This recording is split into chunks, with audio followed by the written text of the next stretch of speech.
What is up, guys? Shinobi here, and today we're going to be continuing our WoW Classic series of videos leading up to the launch of WoW Classic. So for this video in particular, I want to cover choosing a class and kind of some of the things you're going to be doing with that class. I'm not going to go into too much detail on every single thing because this video will be like an hour long or even longer. You could talk all day about all these classes. And that's one awesome thing about WoW Classic, is that every class brings something to the table. Now, it's important to realize that there is no best class in the game, and there is no worst class in the game. Every class brings something to the table, and every class is fun. I've had the ability to play all of these classes. Every one of them was fun. Really, I had very few bad things to say about some of the classes. Overall, really enjoyable. I think you can't really go wrong, but really it comes down to you. It comes down to your playstyle and what things you like to do. So starting off in alphabetical order, we're covering the Druid. So for the Druid at level 60, you're going to be doing a lot of healing or tanking. You can do tanking. It is definitely viable. And tanking as a Druid is very similar to like it is nowadays, like in BFA. You're just literally doing DPS stuff, and I like it. I like Druid tanking. I think it's probably the most fun tank that you can play, in my opinion. But yeah, most likely you'll be doing healing. Now, Druids aren't the best healers in the game, but it really comes down to what you define as best. You throw a lot of hots on stuff. This is something you're going to be doing pretty frequently, and that could be pretty chill, just kind of throwing hots on things and just chilling there. You're going to be buffing Mark of the Wilds on everybody in your raids and your groups and such. So get used to doing that. You have a combat res. You don't have a regular res, so you will be needed to do that. So if your raid leader calls out, hey, need a combat res, he's talking to you. You can also be innovating certain classes, maybe innovating a DPS that's like, a really geared DPS in your group or something to get a boss down when you have like 1% health left or 2% health left. Or you're most likely just going to be innovating the healers to get their mana back, and that's very helpful. You'll also be dispelling some stuff. And you can CC from time to time with roots and things that sort, maybe throwing a stun on something with a bash or something like that. But overall, that's pretty much it. It's pretty simple. You're just going to be throwing out some heals and hotting people up and buffing people up and being there to help in certain situations. And yeah, pretty basic. Now, as far as PvP goes for the Druid, your main things that you're going to be doing are healing, but most importantly, flag running. Druids are very good at flag running. They're very quick, very tough to catch, and they can change in and out of forms, making it very difficult to catch them. And then if you're really geared as well, you have a lot of health, and you just go into bear form and you can survive just an onslaught of damage coming in, and then you can switch out of forms and run away quickly if you need to. Druids have been known as one of the best flag runners and even pre-made groups for PvP. So that's something to look forward to if that's something that sounds like you're interested in. Now let's talk about Hunter.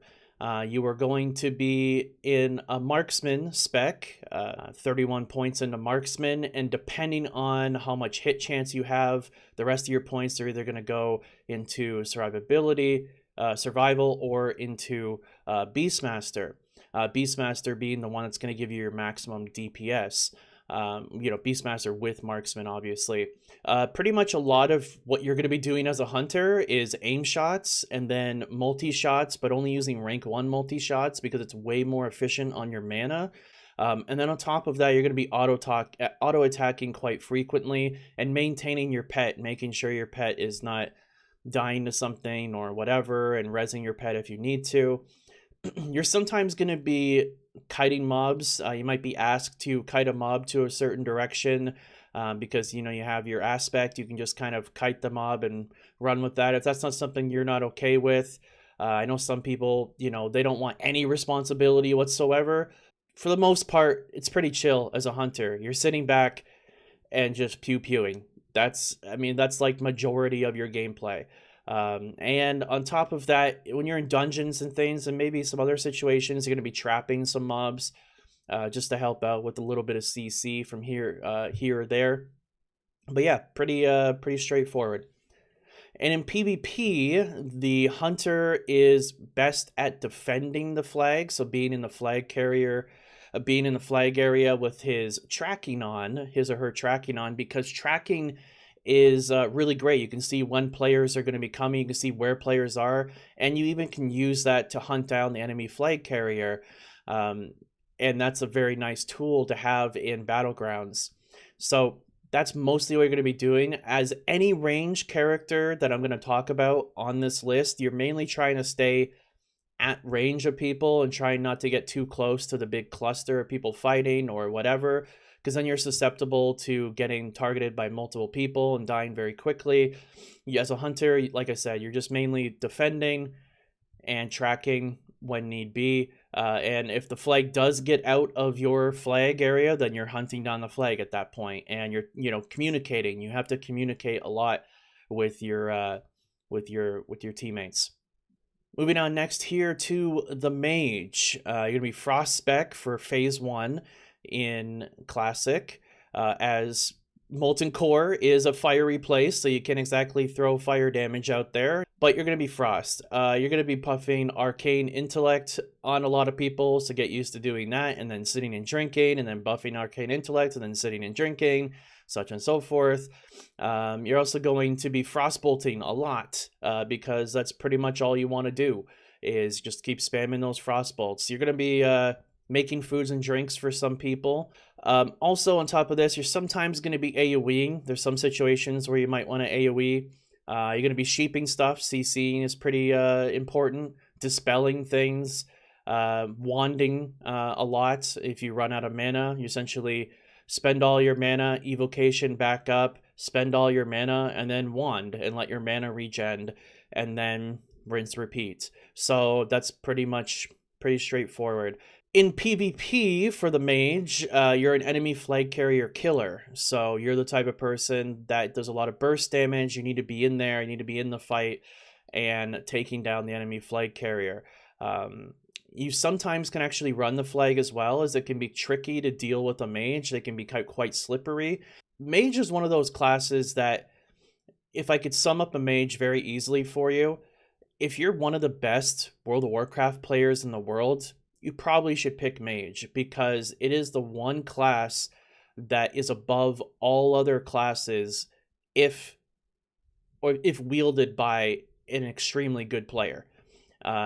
It's just really good. If you look at someone like Vrenruki, for example, on Twitch, just some of the things he can do with Mage, and he can even beat situations where he should be losing, but because he's so good with the Mage and can do everything so well, it gives him a chance. So yeah, mages are pretty awesome. You have as far as like what you're going to be doing for like bursting people in PvP, you have a few options. You can be Frost, you can be your Palm Pyro setup, which is the arcane fire setup, where you're essentially going to pop arcane power on yourself, use Presence of Mind, which makes your next spell free cast, and then you can just ship out a pyroblast and blow up an enemy flag carrier. This is something that became very popular back in the day, and I'm sure you're going to see it again coming up. Next up is the Paladin. Lots of healing. If I talk about any healers in this whole thing I forgot to mention before, you're going to be getting used to downranking some skills. The reason why you want to downrank skills and why this is a viable thing is because lower rank skills cost less mana. But on top of that, when you get plus healing on gear, that stacks on top of those lower ranks skills as well as your higher rank skills. So this means that it becomes viable, and you essentially out-regen the mana that you're spending. And that's pretty much giving you the infinite mana. And this is something that was definitely proven by a lot of Paladin back in the day, to literally just be pushing one button and just healing everybody in their raid and never running out of mana. Keep that in mind. One of the biggest tools that a Paladin has is that it's such awesome support class, in the sense that you're going to be using your blessings to buff people, whether you're bopping people to save somebody, whether you're, you know, throwing, you know, like canes, or you're throwing like, you know, the mana one, you know, there's a whole bunch of blessings that you guys have as a paladin, and that's good.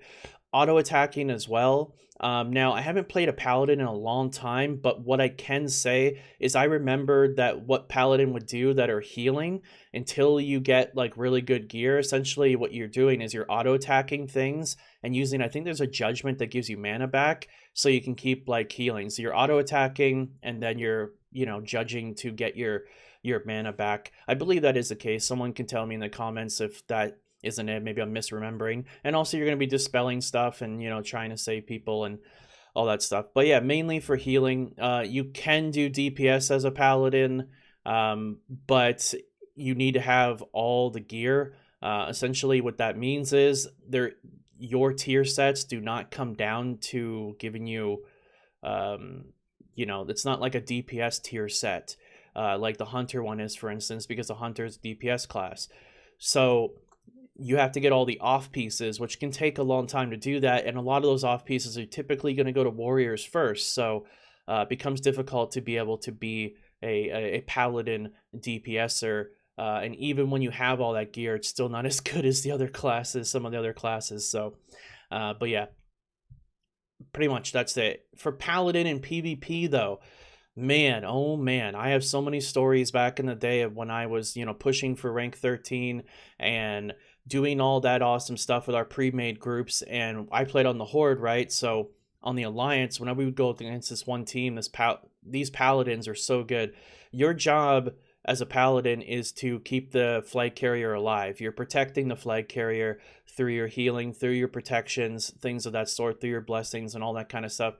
You're protecting them, and because you're plate and you're pretty hard to kill to begin with, it's a flag carrier that's just super. It's a flag carrier protector, a healer that is just pretty much unkillable if it has the right gear and is wielded by the right player.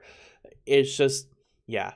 If you just want to if you want to step into a Warsong Gulch and not die the entire time, be a holy pally and just protect the flag carrier. It is pretty crazy. So for priest, same as the other healers, you're going to be healing. Priest is known as one of the best healers, same as the downranking thing, like I said before. One thing I like about priest though is how chill they can be from time to time, especially in the lower dungeons. You're just literally throwing up power word shield and renews on people. Because you literally just throw a power word shield on the tank, let him go in there, do his thing, and you just chill. You just stand there and you wand. And that's another thing. You're going to be wanding quite a bit to help out with some DPS while you're waiting for some mana to regen and things of that sort. Throwing some renews from time to time, downranking heals like we talked about. Sometimes fearing, but very rarely. Sometimes mind controlling, but also very rarely. And just dispelling. That's mainly it. Now your tier sets are healing sets once again. So yeah, you're gonna be, that's part of the reason why you're gonna be healing, because your tier sets don't really help you in the damage department. You know, but that's what it is. However, when it comes to shadow, you can have one shadow priest in your raid for the shadow effect from one of their talents that helps stack more damage, and that does help out. It's a, you know, debuff that you put on. It is it's quite nice, but I mean, honestly, you're not really going to be doing a lot of damage as a shadow priest, because mana is a factor in classic. If you could just cast Mind Blast all day every day, sure, you probably would be pretty nice for DPS, but you're going to run out of mana eventually, and you're just going to be sitting there and wanding, and then everyone's going to pass you in damage. So, you know, keep that in mind. Just your healing. Now, in PvP, very similar to the Paladin, you're protecting the flag carrier and you're healing. They're squishier, obviously, but if you're playing on the Alliance and you're a dwarf, you have Fear Ward, which is really nice. And you're playing on the Horde, you'll have Undead, which will give you, you know, Will of the Forsaken, getting you out of sleeps, getting you out of like fears, things of that sort. You can also do shadow in PvP, as shadow priests are the 1v1 gods essentially. I remember back in the day in vanilla sitting out front of Agrimar, and we had dueling tournaments back then, and I actually won quite a few of them. I was known as one of the best duelers on my server, and I remember there was a shadow priest that I just couldn't beat, and sometimes I would beat him, but I had to play perfectly to beat the shadow priest, whereas a shadow priest has a lot of room for error. Once shadow priest gets crazy gear, man, it is a force to be reckoned with. So, you know, don't take that lightly. Shadow priest can definitely PvP too. Moving on to Shaman, another healing class here. You're gonna be downranking heals. Just like I said before, chain heal is your best friend. Well, one of your best friends. You know, very chill, just throwing out a chain heal. Works just like chain lightning, but it's a chain heal instead, and you're healing people in your group. On top of that, totems are huge for the shaman. This is the main reason why people are going to watch you. And this is the, honestly, you want a shaman in like every group. If I'm doing dungeons, leveling up, I want a shaman with me. I want a shaman. Shamans are awesome. Wind Fury Totem, it's the best thing, literally, in World of Warcraft Classic. Wind Fury, period, is the coolest thing about WoW Classic, in my opinion. And Wind Fury Totems, you know, help give your raid and your DPS a substantial DPS increase. You're going to be doing a lot of auto-attacking as well, and you're going to be purging some things, and that's pretty much it when it comes to like the raiding and sorts of that kind. Yeah, it's pretty chill. The healing in general is just pretty chill for all the different healers, but you're going to be you know, the totems is the main thing though when it comes to the shaman, making sure that you keep those totems down and constantly keeping those totems down whenever you guys move to a new area or whatever. You have strength totem, which is useful as well, mana regen totem, which is very useful. And even when you spec fully into resto, getting that mana spring as well, getting your mana tide, sorry, the big one, that makes things a lot easier. I remember back in the day when I first did Molten Core on my shaman, I went in as enhancement because that's what I PvP'd with, and I went in as enhancement, and you know, it was you could do it for sure. You could heal as enhancement, but I remember doing Molten Core and just literally, it was all right. It was cool. But then when I switched to resto, man, it just felt so much smoother, not running out of mana near as quickly. Yeah, so definitely recommend. And also Shaman for PvP, healing, sometimes flag running because Ghost Wolf is pretty good. I was actually one of the flag runners in my pre-made team back in the day, protecting the flag carrier as well with healing, and you're also an enemy flag killer as well. Shaman have a lot of things. If you're, you know, elemental is such a bursty damage, and so is enhancement. They're very bursty in damage, so you can literally just run up to a healer and just destroy it quickly, and now the flag carrier doesn't have a healer and he's going to go down fast. Shaman are super bursty, and they can do a lot when it comes to PvP, whether it's healing or, you know, putting out some damage. With rogues, this is pretty simple here. There's not really a lot to talk about. Honestly, they're really good, very consistent. You're going to be doing combat mostly. You're either going to be spamming Sinister Strikes or Backstabs a lot, depending on if you're using a sword or dagger in your main hand. You're going to be blinding. Use blind as a CC. Sapping, not so much, because it requires you to be in the subtlety tree to utilize sap correctly, because when you sap something, you come out of stealth directly after. But like when it comes to raids, you're just keeping up slice and dice. You're backstabbing or sinister striking a lot, and then spending your combo points essentially. You know, popping Adrenaline Rush, popping Blade Flurry, you know, going ham. And we have the Wind Fury Totem, just doing all that damage. It's nice. In PvP, rogues are not very good in group-oriented situations, because when a rogue opens up on somebody, it's pretty squishy, and you're going to be standing next to probably six other enemies, sorry, and you're just going to get melted quickly before you kill the target you're trying to kill. So this is why rogues are best as defenders. because they stay stealth in the flag area, and if one guy or two guys come in, you sap one and kill the other one.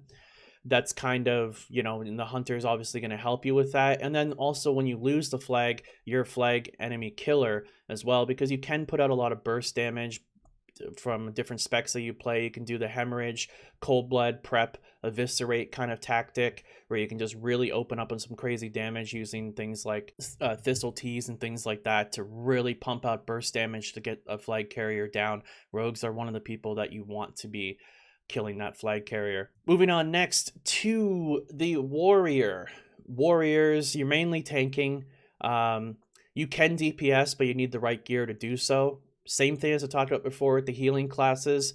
Your tier sets are, you know, tier 1, tier 2. Those are tank sets. They're not DPS sets, so you're going to need to get those off pieces. Most of the time you'll be tanking, but you can DPS under the right situations, and warriors are some of the best DPS out there.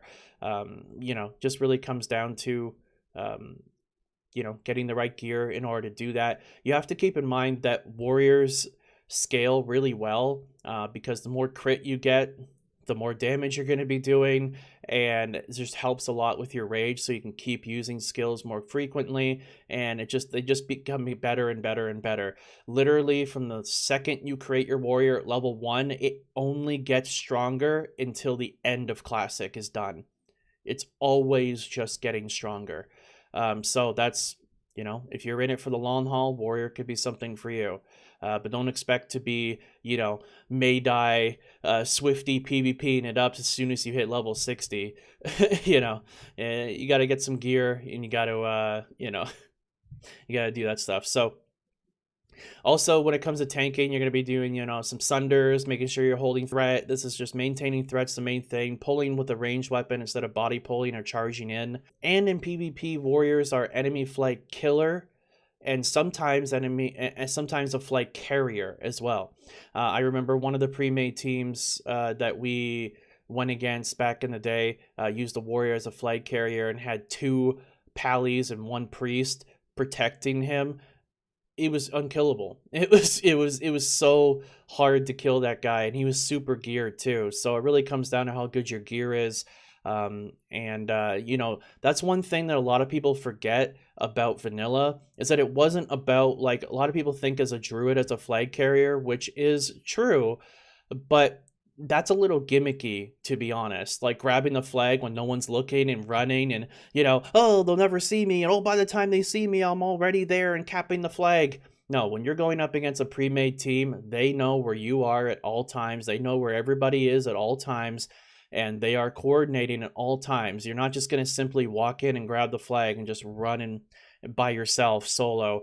It's a team thing. And, you know, who works best in a team? A warrior. Warrior works best in a team. So warrior is definitely something you can consider to be a flag carrier. But that's like advanced stuff way later on. But mainly you're killing the flag carrier because, you know, that big, you know, crazy damage, whoa, you know. And then finally, the Warlock. Shadow bolts, and more shadow bolts. Health stones, summoning people, wanding, life tapping, and first aiding, never running out of mana. And from time to time, you're going to be throwing some seduces, some fears, some banishes for some CC. Yeah, that's pretty much it. Pretty simple gameplay, similar gameplay to the Mage in that sense. And also soul shards. Make sure you're you're farming up a bunch of soul shards before you go to raid. And then in PvP, very similar to the Mage once again, enemy flag killer. You know, CCing when you need to. Fear is a very strong CC. Seducing, strong CC as well. And putting out that big damage. As far as specs go, there are, you know, mostly like shadow bolt, you know, mostly you're going to be shadow bolting, like I said, but you can get away with the very different specs throughout the course of Classic. And when it comes to PvP, some people will tell you that a demonology warlock near the end of Classic is pretty much a literal god, because they're super hard to kill and they just do crazy damage. And yeah, Like I said, guys, every class is good for many reasons, PvE or PvP wise, and they all have their slots, they all have their situations, they all have their moments in the spotlight. But the question is, which one sounded interesting to you? Which one sounded like one that you might play? Well, if you have more questions, hit me up on Discord. Ask me whatever you want, and I just want to cover a lot of the basics in this video, but if you want a little bit more in-depth detail, let me know. Anyways, that's it, guys. See you on my next live stream, or my next video, or in Azeroth. Till then, my name is Shinobi, and thanks for watching.